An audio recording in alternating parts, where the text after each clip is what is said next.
I'm Denise, I'm the Scottish one. And she's a non-fiction editor. And I'm Louise, the English one. And she's a fiction editor. And together, we're the Editing Podcast. Hello, and welcome to the Editing Podcast. Hello. This week we're talking about different kinds of writers and how identifying what kind you are can help you work out the kind of editing that's the best fit for you. That's right. We all feel differently about writing. For some of us, it's a pleasure to sit down and let the words flow, but for others, it's painful. It can involve long periods of staring into space, followed by muttering and frantic deletions, perhaps even the odd expletive. Surely not. No swearing in this podcast, Denise. We don't want iTunes. No. We don't want iTunes punishing us. No. You're right, though. It's not pleasant for everyone, and yet for some, it's a necessary part of the job. So my friend Helen is a good example. She's a scientist and has to write regular reports on marine geotechnical surveys, and the material's complex, and it'll be read by fellow scientists. But it's also going to be in front of people who aren't so fluent in the geophys, but who do hold the purse strings, and it needs to be accessible to them. Huge contracts are at stake.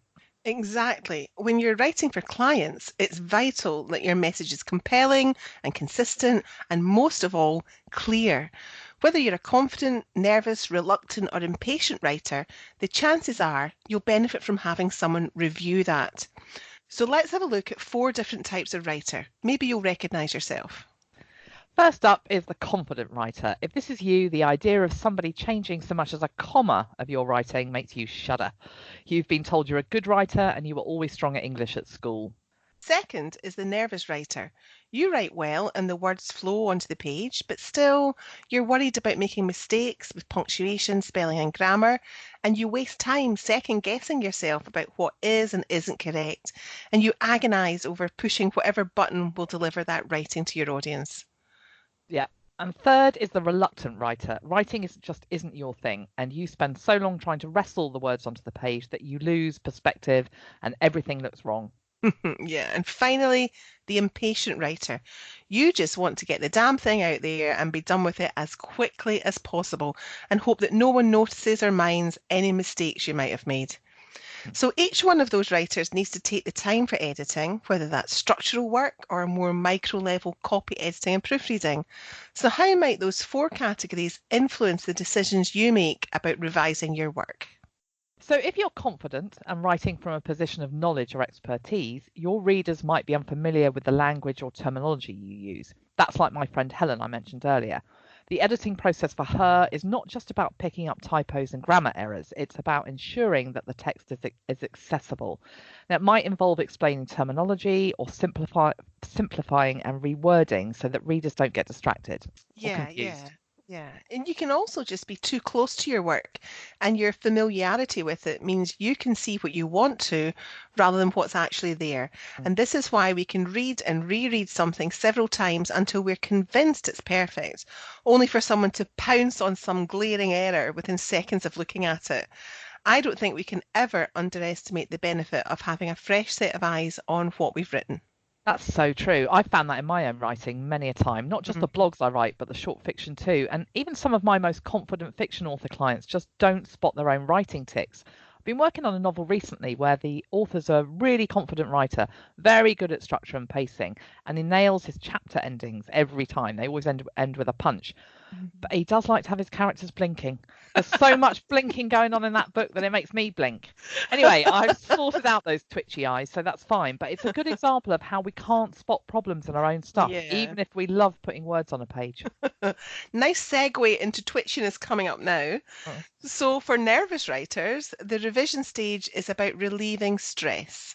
I think this is where working with a third-party editor really shines, because knowing that someone else is going to smooth the text leaves you free to focus on writing naturally and letting your voice come to the fore.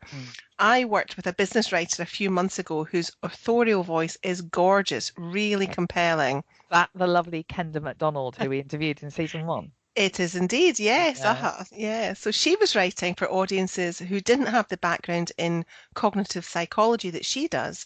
So working with her to ensure her message was clear but understandable and tidying up the spelling, punctuation, and grammar let her concentrate on ensuring that her writing really popped.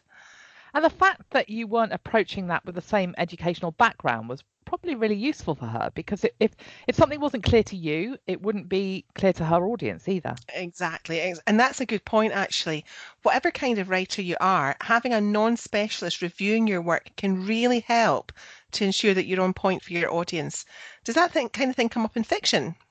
Yeah, it does. I edited a mystery centered around an amateur baseball camp recently, and the author's got a really distinctive narrative voice, but there were a couple of occasions where I tripped on the terminology, and he was glad I wasn't American because his audience isn't just American, Ah. and it gave him a nudge to tighten things up in a few places. So it was the baseball terminology was accessible, but still the story flow was intact. Ah, that's a really good point there. Yeah, yeah.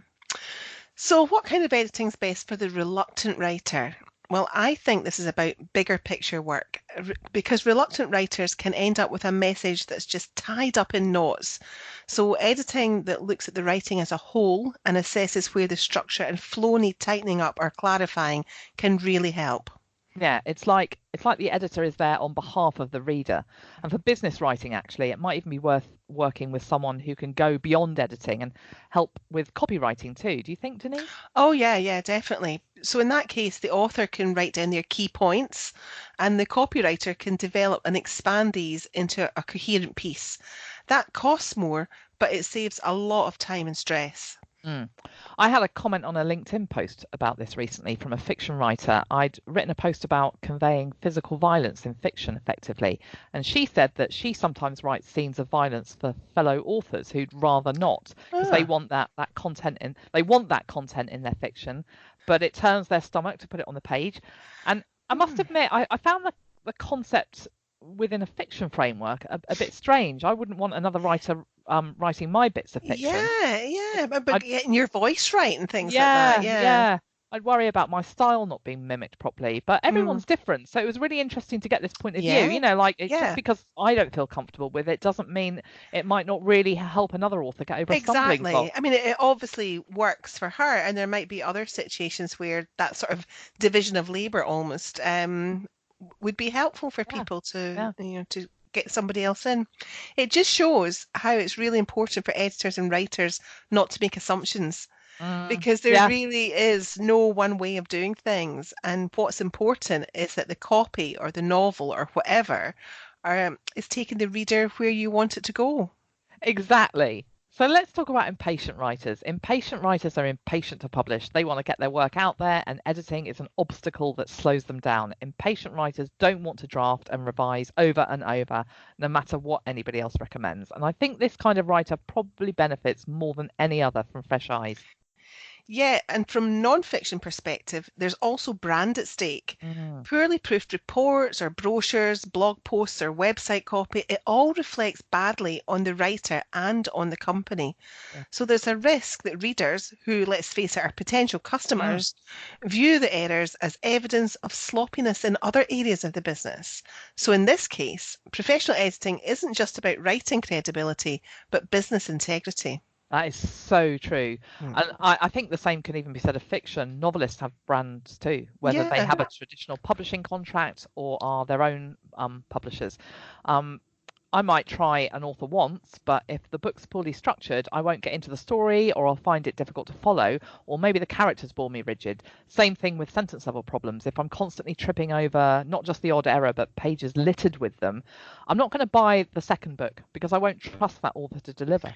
Absolutely. And that's where you read the reviews on Amazon or Mm, somewhere, and they're the sort of things that people are complaining about. yeah, And yeah, as an editor, you just think, gosh, it's probably a fantastic story, but yeah. people are hooked on the errors that they're picking up there, and it's taken away from how good their actual novel is, Yeah, which is a that's shame, so true. really. Yeah, yeah, Yeah, really. yeah. It's a lost opportunity. Yeah, absolutely. You're right. Yeah. Actually, there's a fifth type of writer. This writer enjoys writing and is happy that they can produce clear, compelling text, which is pretty error free. They're confident they can catch any errors themselves. Fantastic. I remember reading Hugh Howey's take on this. I think when he wrote the original Wool trilogy and self-published, he did it all himself. I'm Really? not sure what he thinks now, now that he's with Arrow, a Penguin Uh-huh. imprint that they're publishing his books. But I remember reading those early books on my Kindle, and they were in great nick. Really? But Yeah. I do think that's unusual. I think Amazon it's is, the exception, isn't yeah, it? Yeah. Amazon is rife with impatient novelists who have a ton of reviewers complaining about the mistakes like you were talking about earlier. It's Yeah. such a waste of an author's time if they don't take the time to at least learn the craft of self-editing. Well, that's it. Yeah, even self-editing is better than no editing, Yeah, isn't yeah. it? Yeah, yeah. And it really does pay not to get too complacent. Mm. So now it's time for Editing Bites. This is the regular part of the show where we each offer you a recommended tool or resource. Mine this week is a blog post with 10 tips for proofreading your own writing. It's perfect for small business writers and includes some ideas you might not have thought of. There are some really nifty ideas in that, Denise, and I agree it's perfect for shorter form content. Even fiction writers could use that for flash and short stories. Yeah. So my bite is a little e-booklet called How Does Your Reader Dance? It helps indie fiction authors decide on what kind of revision to carry out in relation to how their audience might react. Great, great. So that's all for this week. Thank you so much for listening to the Editing Podcast. You can rate, review, and subscribe via your podcatcher.